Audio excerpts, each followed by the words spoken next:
Welcome dear students. Today we will learn the summary of chapter chemical reaction and equation class 10th. Okay.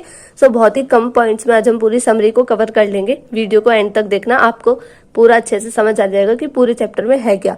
सिर्फ कुछ ही points हैं जिनसे हम आराम से समझ सकते हैं. ओके. सो स्टार्ट करते हैं. So this is your summary. Okay. So ये कंप्लीट समरी है. हम इसे पढ़ेंगे लाइन बाय लाइन कि इस किस लाइन में क्या गिवन है. ओके. सो ये समरी है तो स्टार्ट करते हैं. Chemical reaction is a process in which one or more substances are converted into one or more new substances. मतलब केमिकल रिएक्शन एक वो प्रोसेस है जिसमें कोई एक सब्सटेंस किसी दूसरे सब्सटेंस में कन्वर्ट हो जाता है.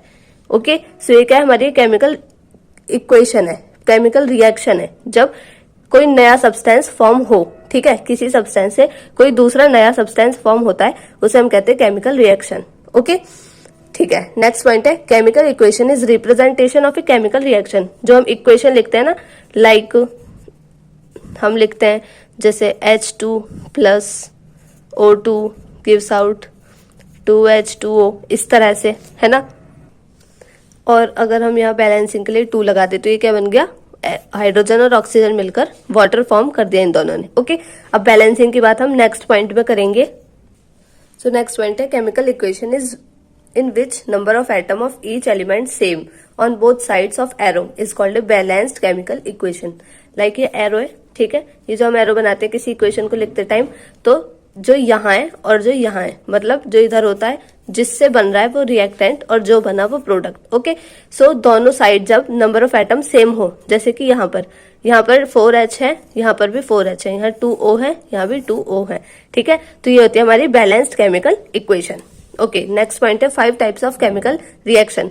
हमने इस चैप्टर में 5 टाइप्स ऑफ केमिकल रिएक्शन पढ़ी है. फर्स्ट है combination, second decomposition, third single displacement, fourth double displacement and then redox. Okay. So ये 5 हो गई. ओके. अब हम पढ़ते हैं कॉम्बिनेशन रिएक्शन के बारे में. ये क्या होती है कॉम्बिनेशन रिएक्शन? 2 और more substances combine to form a new substance. जब A plus B gives out AB, जब कुछ इस तरह का केस दिखे, हमेशा समझ लेना कॉम्बिनेशन रिएक्शन जिसमें 2 सब्सटेंस रिएक्ट करेंगे और एक कोई बना देंगे. सो ये जो हम पार्ट्स पढ़ रहे हैं ये बहुत इंपॉर्टेंट है कि कॉम्बिनेशन रिएक्शन जितने भी रिएक्शंस हैं इनके बारे में, क्योंकि एग्जाम में पूछा जाता है. कोई भी हमें इक्वेशन दे दी जाती है और पूछते हैं कि कौन सी इक्वेशन है, कॉम्बिनेशन, डीकम्पोजिशन, डिस्प्लेसमेंट, तो हमें बताना होता है. ठीक है. तो इसमें क्या है, 2 सब्सटेंस मिलकर एक सिंगल सब्सटेंस बना देंगे, बस इतना ही. ये होती है हमारी कॉम्बिनेशन रिएक्शन. ओके. अब डीकम्पोजिशन रिएक्शन की अगर बात करें तो इसमें क्या होता है, एक सिंगल कंपाउंड डिकम्पोज होता है और 2 बना देता है. जैसे AB है, इसे डिकम्पोज कर देंगे और क्या बन जाएगा, A प्लस B.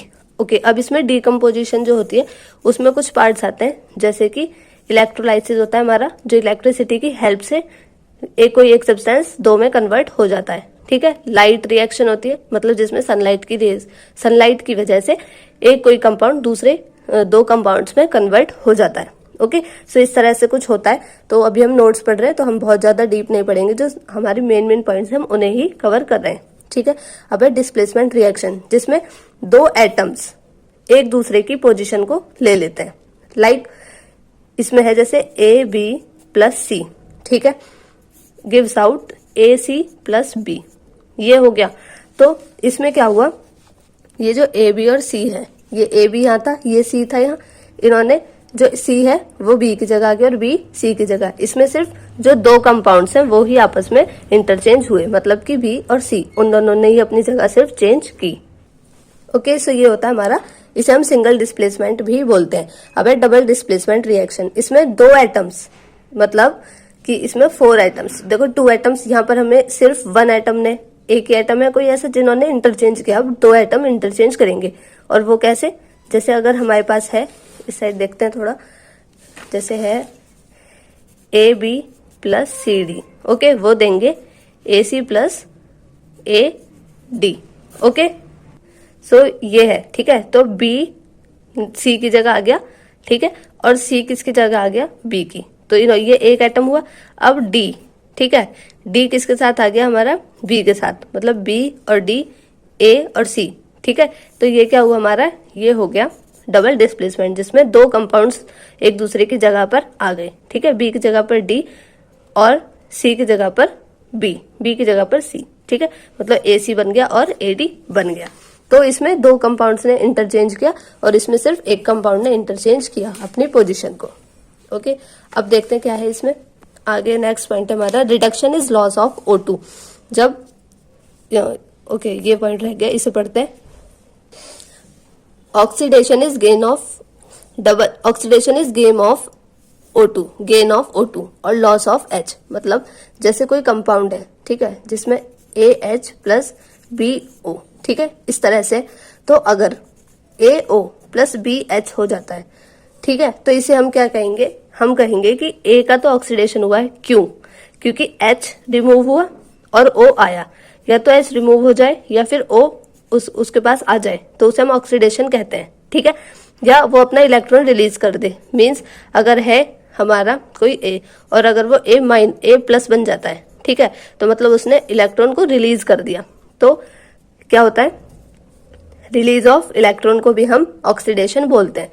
अगर O2 का गेन हो, H का लॉस हो या फिर इलेक्ट्रॉन का रिलीजमेंट हो, ठीक है, तो उसे हम क्या कहते हैं? ऑक्सीडेशन बोलते हैं। अब है reduction is loss of O2। जब किसी से O2 रिमूव हो और हाइड्रोजन गेन हो जाए और इलेक्ट्रॉन भी गेन होता है। जैसे ये AH और BO, तो ये हाइड्रोजन है, ये ऑक्सीजन है, ठीक है। इसमें AO, इसका तो ऑक्सीडेशन हुआ और इसका क्या हुआ? रिडक्शन, क्योंकि इसके पास O था, ये रिमूव हुआ तो तब भी इसका रिडक्शन हुआ। इसके पास H आ गया तब भी रिडक्शन हुआ। ओके, अब अगर ये गेन करता है, मतलब ये B माइनस बन जाता है, तब भी इसका क्या होगा? रिडक्शन होगा। अब इसके लिए एक ट्रिक है, ऑयल रिग, ठीक है। ऑक्सीडेशन इज लॉस और रिडक्शन इज गेन। किसके बारे में बात कर रहे हैं हम? इलेक्ट्रॉन, ठीक है। तो oil rig, oxidation is loss and reduction is gain. Okay, oxidation is loss and reduction is gain. Electron के बारे में हम यहाँ पर बात कर रहे हैं।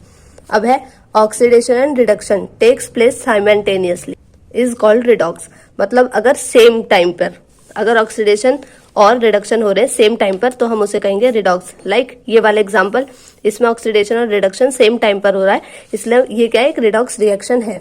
ओके, अब आती है कुछ हमारी एक्सोथर्मिक और एंडोथर्मिक। तो जो एक्सोथर्मिक होती है, एक्सो मतलब बाहर, ठीक है, एक्सो मीन्स बाहर और थर्मिक मतलब हीट। तो जब हीट बाहर निकले, इवोल्यूशन ऑफ हीट हो, ठीक है, हीट को हम डेल्टा से प्रेजेंट करते हैं। तो एक्सो माने बाहर, जब हीट बाहर निकलेगी तो वो क्या होगी? एक्सोथर्मिक। और एंडोथर्मिक क्या होती है? जब हीट क्या है? अंदर आई है, हीट एब्जॉर्ब हुई है, ठीक है। एंडो माने अंदर और थर्मिक माने हीट, जिसे हम डेल्टा से रिप्रेजेंट करते हैं। तो एब्जॉर्प्शन ऑफ हीट एंडोथर्मिक और evolution of heat exothermic. Okay, अब है when O2 react with metal and makes it undesirable is called corrosion. जब O2 किसी मेटल के साथ रिएक्शन कर जाता है और उसे खराब कर देता है, ठीक है, मतलब उसकी वो फॉर्म बना देता है जो हम नहीं चाहते, ठीक है, या वो खराब हो जाए, तो हम उसे कहते हैं corrosion. When food item starts giving undesirable smell is called rancidity. और जो फूड आइटम्स होते हैं वो खराब हो जाते हैं O2 के कांटेक्ट में आकर, तो हम उसे क्या कहते हैं? रेंसिडिटी कहते हैं। सो ये होता है कोरिजन और रेंसिडिटी, ठीक है। अब हमारे यहाँ आयरन के बारे में बात आती है, तो आती है हमारी रस्टिंग। तो रस्टिंग में क्या होता है? जब आयरन O2 के साथ रिएक्शन कर देता है, ठीक है, और एक लेयर बना देता है, उसे हम कहते हैं रस्टिंग, ठीक है। और वो लेयर कैसी होती है? रेड ब्राउन कलर की होती है। सो ये हमारे पूरे चैप्टर की summary, chemical reaction and equation. I hope आपको अच्छी लगी होगी। Please do like, share and subscribe. Thank you, have a nice day.